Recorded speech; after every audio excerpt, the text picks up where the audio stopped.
Chicago Bears just fired their head coach. Again, the Bulls are stuck in mediocrity. Again, the Cubs and White Sox both missed the playoffs. Again. And yet, if you walk through the streets of Chicago right now, you'll still see kids wearing Jordan jerseys, old men arguing about the '85 Bears, and bars packed with fans who refuse to give up hope. Because in Chicago, sports isn't just something you watch, it's who you are. It's in your blood. It's passed down from generation to generation like a family heirloom. And yeah, that heirloom comes with a whole lot of pain, but it also comes with moments of pure magic that no other city can match. So today we're diving into the story of Chicago sports.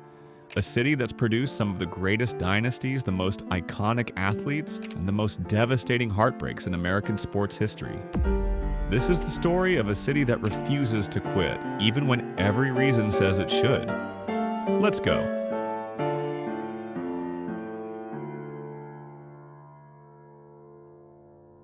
To understand Chicago sports, you have to understand the city itself. This isn't New York with its endless resources or Los Angeles with its perfect weather and celebrity culture. Chicago is a working-class city. A city built on blue-collar grit, brutal winters, and an unshakable pride in being the heart of the Midwest. When the factories were booming, Chicago was booming. When times got tough, the city got tougher. And through it all, sports became more than just games. They became a way for people to connect, to escape, to believe in something bigger than themselves. The Bears, the Bulls, the Cubs, the White Sox, the Blackhawks. These teams weren't just representing a city. They were representing every person who ever punched a clock, shoveled snow in January, or refused to back down from a fight. And that's why Chicago fans don't just support their teams, they live and die with them. But before we get to the glory, we have to start with the pain. Because Chicago sports has a long, brutal history of coming so close to greatness, only to have it ripped away at the last second. And it all started with baseball. The Chicago Cubs won back-to-back World Series titles in 1907 and 1908. They were a dynasty, the best team in baseball, and they fully expected to keep winning for years to come. But then, something happened. Or more accurately, something didn't happen. Because after 1908, the Cubs didn't win another World Series for 108 years. 108 years, think about that. An entire century passed. Multiple generations of Cubs fans were born, lived their entire lives, and died without ever seeing their team win at all. And it wasn't like the Cubs were terrible every year. They had plenty of good teams, they made the playoffs, they got close. But every single time, something went wrong. There was the 1969 team that collapsed down the stretch, the 1984 team that blew a 2-0 lead in the NLCS, and of course the 2003 team and the Steve Bartman incident that we'll get to in a minute. For over a century, Cubs fans learned what heartbreak felt like, and they kept coming back for more. Meanwhile, on the South Side, the White Sox were dealing with their own curse. After winning the World Series in 1917, they got caught up in the Black Sox scandal just 2 years later. 8 players, including shoeless Joe Jackson, were accused of intentionally losing the 1919 World Series. The team's reputation was destroyed, and just like the Cubs, the White Sox wouldn't win another title for 88 years. So yeah, Chicago baseball fans had it rough. Real rough. But while baseball was drowning in misery, football was about to give the city something to believe in. In 1920, a man named George Halas bought a football team for $100. He called them the Chicago Bears. And over the next few decades, Halas turned the Bears into one of the most dominant franchises in all of sports. They won championships in 1921, 1932, 1933, 1940, 1941, 1943, 1946, and 1963. 8 titles in just over 40 years. The Bears weren't just winning, they were defining what professional football could be. They had legends like Red Grange, the first true NFL superstar. They had Bronco Nagurski, a fullback who could run through a brick wall. And later, they had guys like Dick Butkus, the most intimidating linebacker ever, and Gale Sayers, who might have been the most talented running back in history before injuries cut his career short. The Bears were Chicago's pride and joy, and in 1985, they gave the city a season it would never forget. The 1985 Bears were unlike anything the NFL had ever seen. They had Walter Payton, the league's all-time leading rusher, and one of the most beloved athletes in Chicago history. They had a defense so dominant that quarterbacks were legitimately terrified to play against them. The 46 defense, coordinated by Buddy Ryan, was a revolutionary scheme that overwhelmed offenses with relentless pressure. And they had personalities. big personalities. Midway through the season, the entire team recorded a rap song called the Super Bowl Shuffle. They made a music video, they sold it on MTV, and it went platinum before they even played in the Super Bowl. That's how confident they were. And they backed it up. The Bears went 15-1 in the regular season, then demolished their playoff opponents. In the Super Bowl against the New England Patriots, they didn't just win, they obliterated them 46-10. It was one of the most dominant performances in Super Bowl history. And for one glorious moment, Chicago wasn't just a great sports city, it was the greatest sports city. But here's the thing about greatness. It doesn't last forever. The '85 Bears only won one Super Bowl. They should have won more. They had the talent, they had the coaching, but they never got back. And slowly, the Bears stopped being a dynasty and started being just another team searching for answers. They made it back to the Super Bowl in 2006, but lost to Peyton Manning and the Colts. Since then, mediocrity, coaching changes, quarterback busts, the same cycle over and over again. The city that once celebrated the greatest defense in NFL history now watches its team get embarrassed on national television every few weeks. That's the Chicago sports experience. Moments of pure glory, followed by decades of frustration. But while the Bears were fading, another Chicago team was about to rise and change basketball forever. In 1984, the Chicago Bulls drafted a skinny kid out of North Carolina with the 3rd overall pick. The Chicago Bulls pick Michael Jordan of the University of North Carolina. And at first, it looked like he was going to be just another great player on a bad team. Jordan was electric from day one. He could score at will, jump out of the gym, and had a killer instinct that separated him from everyone else.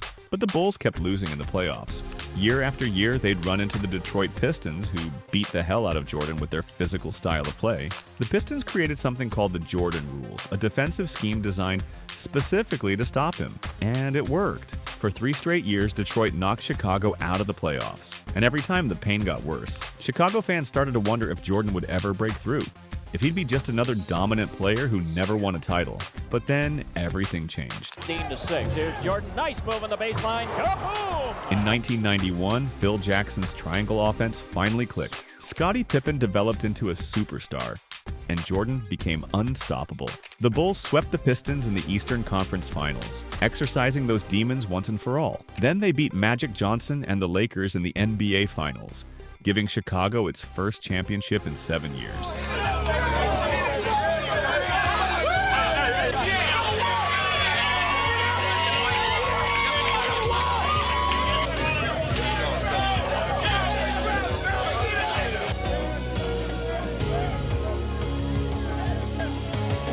And they didn't stop there. The Bulls won again in 1992 and again in 1993. 3 straight titles. A dynasty was born, and Chicago finally had something to celebrate that didn't end in heartbreak. But in 1993, tragedy struck. Jordan's father, James Jordan, was murdered. The grief was unbearable, and in October of that year, Michael Jordan shocked the world by retiring from basketball to pursue a career in baseball. You ride a roller coaster for 9 years. Don't you want to ride something else? And that's where I feel right now. I've been on this roller coaster for 9 years. It's just time for me to ride something else. The city was devastated. The greatest player in the world in his prime just walked away.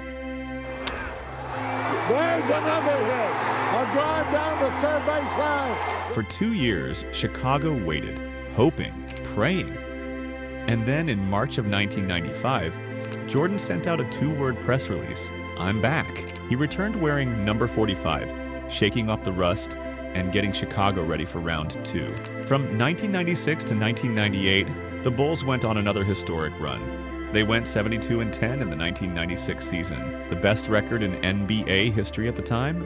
They won the championship that year, then again in 1997, and one more time in 1998 with Jordan hitting the game-winning shot over Brian Russell in Game 6 of the Finals. 6 championships in 8 years. 6. Chicago didn't just have a dynasty, it had the dynasty. The greatest team, the greatest player, and the greatest run in NBA history. And for a while, it felt like the pain of Chicago sports was finally over. But dynasties end. Jordan retired for good. The Bulls were dismantled, and Chicago went back to waiting.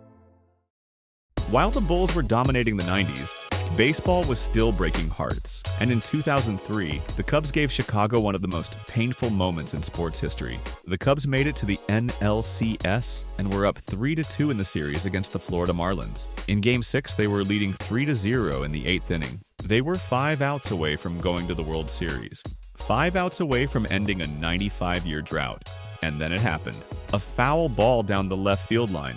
Cubs outfielder Moises Alou went up to catch it, but a fan named Steve Bartman reached out and deflected it. Alou was furious, the crowd turned ugly, and the Cubs completely fell apart. They gave up 8 runs in that inning and lost the game. Then they lost Game 7 the next night. The curse continued, and Bartman, who was just a fan trying to catch a foul ball, became the most hated man in Chicago. He needed a police escort out of Wrigley Field. He went into hiding. His life was never the same. That's how deep the pain runs in Chicago. But here's the beautiful thing about Chicago sports. The fans never give up, ever. Even after 108 years of losing, Cubs fans still packed Wrigley Field. Even after the Bartman incident, they still believed. And in 2016, their faith was finally rewarded. The 2016 Cubs were special. They had MVP candidate Chris Bryant, ace pitcher Jake Arrieta, and manager Joe Maddon, who brought a culture of confidence to a franchise that had only known disappointment. They went 103-58 in the regular season and rolled through the playoffs. But in the World Series against the Cleveland Indians, things got tight. The series went to Game 7, and of course, because this is Chicago, it couldn't be easy. The Cubs blew a lead late, the game went to extra innings, there was a rain delay. And in that delay, outfielder Jason Hayward gathered the team together and gave them a speech. He told them they were the best team in baseball, that this was their moment. And when play resumed, the Cubs scored 2 runs in the 10th inning and held on to win. 108 years of waiting, 108 years of curses and goats and Bartman and heartbreak. All of it erased in one moment. The city erupted. 5 million people showed up to the parade. Grown men cried in the streets. It was the greatest moment in Chicago sports history. And 2 years earlier, the Blackhawks had given the city another dynasty. From 2010 to 2015, the Hawks won 3 Stanley Cups, bringing championship hockey back to Chicago after a 49-year drought. Patrick Kane, Jonathan Toews, and Duncan Keith became legends. And just like that, Chicago was a championship city again. But even with all that success, the pain never fully goes away. Because that's the thing about Chicago sports.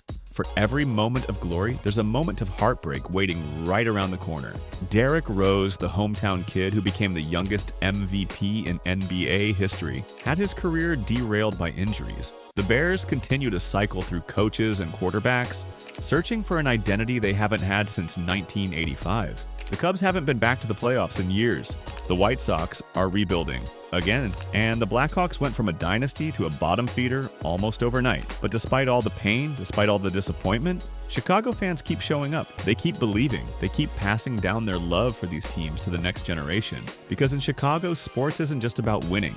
It's about identity, it's about community, it's about being part of something bigger than yourself. And yeah, it hurts when your team loses. It hurts when they come so close and fall short. But those moments of glory, when Jordan hits the shot over Russell, when the Cubs finally break the curse, when the '85 Bears steamroll the league, those moments are worth all the pain. Those moments are why Chicago will always be a sports city. Not because it wins all the time, but because it refuses to quit. So how good is Chicago sports actually? Well, it's complicated, it's messy, it's painful, but it's also magical, it's legendary, and it's real. And Chicago has produced some of the greatest athletes, the greatest teams, and the greatest moments in sports history, but it's also endured some of the most brutal losses, the longest droughts, and the deepest heartbreaks. And through it all, the city keeps believing. Because that's what Chicago does. It works, it fights, and it never backs down. If you enjoyed this video, stick with Primetime Sports, subscribe, and check out some of our other content right here.